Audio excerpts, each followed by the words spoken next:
Hello students, today I am going to deliver my 10th lecture regarding thermodynamics, and the topic of discussion today is calculation of W, that is work done, Q, delta U, delta H for isothermal expansion of an ideal gas for reversible process.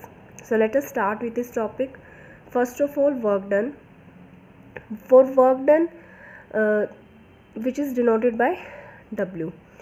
Now first of all, let us consider this reaction vessel where one weightless piston is fitted, and here are the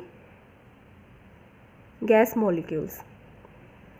अब जो हमारे जो gas molecules हैं, अगर इनको expand होना है तो क्या होना चाहिए, जो ये गैस मॉलिक्यूल का प्रेशर है it should be higher than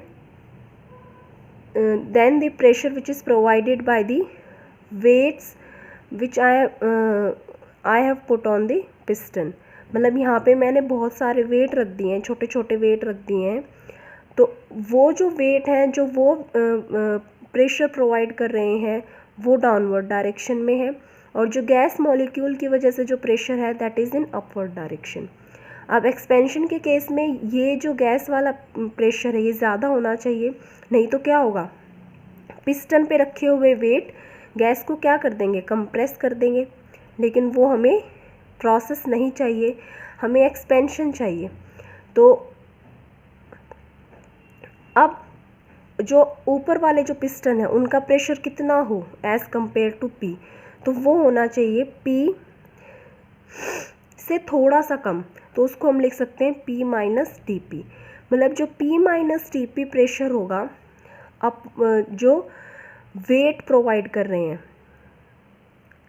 अगर ऐसी सिचुएशन हुई तो ओवरऑल क्या हुआ, गैस की वजह से जो प्रेशर है वो ज़्यादा रहा और इस वजह से गैस का एक्सपेंशन हो जाएगा. तो ये मैंने थोड़ा सा ब्रीफ में बताया है. अब इसको हम यहाँ कैसे यूज़ करेंगे, हमने पढ़ा है work done in case of expansion it is taken as minus P delta V. तो अभी हम अगर यहाँ पे डेल डब्ल्यू की फॉर्म में चलें, स्मॉल अमाउंट ऑफ वर्क, तो उसको हम क्या लिख सकते हैं, अभी हमारा जो प्रेशर है वो क्या है, external pressure minus P minus D P D V minus P D V plus D P D V. अब ये जो क्वांटिटी है वो हमारी क्या है, वेरी स्मॉल है, small changes in P and small changes in V. तो इसको हम क्या कर देंगे, नेग्लेक्ट कर देंगे. ठीक है, अभी हमने जो केस लिया वो एक्सपेंशन का केस लिया है. तो अब हमारा यहाँ से डेल डब्ल्यू क्या आ गया, माइनस पी डेल्टा वी. ठीक है, तो वर्क डन क्या हो जाएगा, इसका इंटीग्रेशन कर देंगे हम,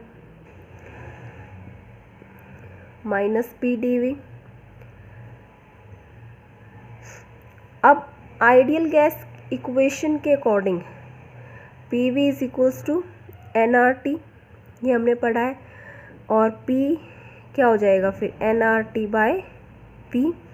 सो putting this value here we have minus N R T by V D V equals to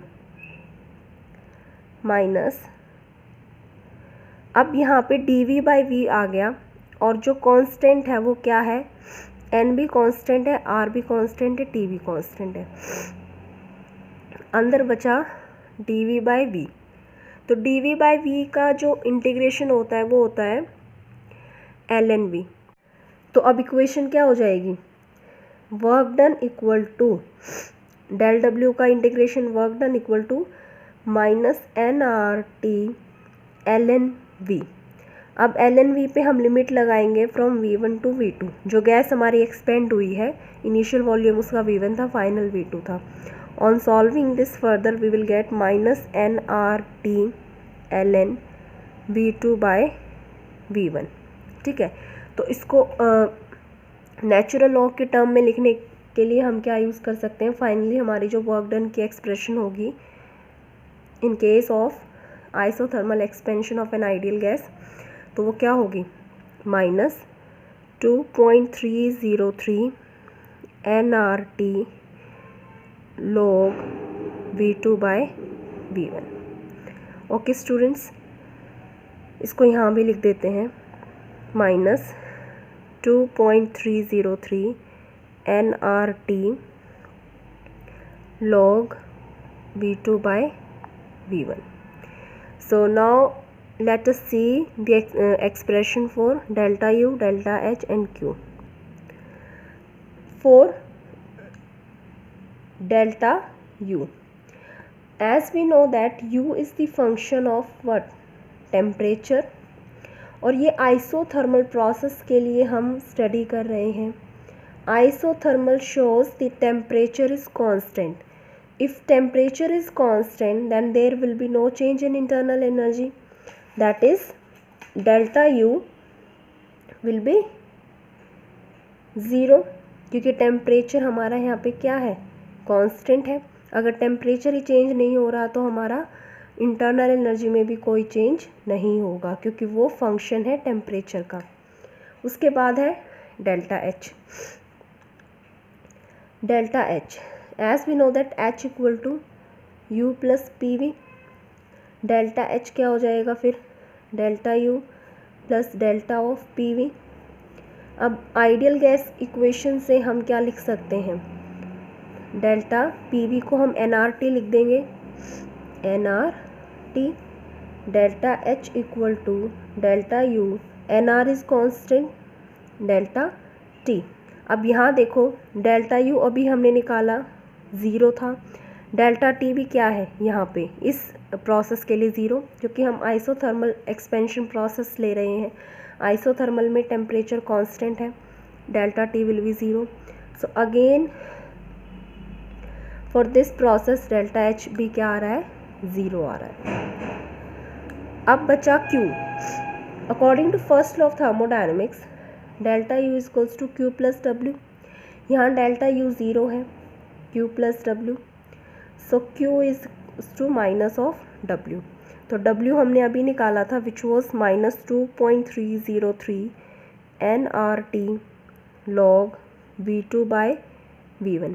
अच्छा हाँ, इसमें अगर ये term in terms of pressure पूछी जाए तो बॉयल्स लॉ के according P V constant quantity होती है अकॉर्डिंग टू बॉयल्स लॉ। तो इसको हम लिख सकते हैं P1 V1 equal to P2 V2 और V2 by V1 equal to P1 by P2। तो इन टर्म्स ऑफ प्रेशर ये क्या हो जाएगा? Minus 2.303 nRT log P1 by P2। Volume में V2 बाई V1, प्रेशर में P1 by P2। Now coming back to Q। Q is equal to minus of W। तो ये जो माइनस ऑफ W है तो Q क्या हो जाएगा? ये वैल्यू यहाँ रखनी है बस। तो Q इज इक्वल्स टू, ये प्लस का हो जाएगा 2.303 nRT log V2 by V1। तो यहाँ पे हमने चारों expression isothermal reversible expansion process के लिए स्टडी कर ली हैं। अगर आपको इन वैल्यूज से रिलेटेड कहीं पे डाउट है then you can ask in the comment section. Okay students, thank you and have a nice day.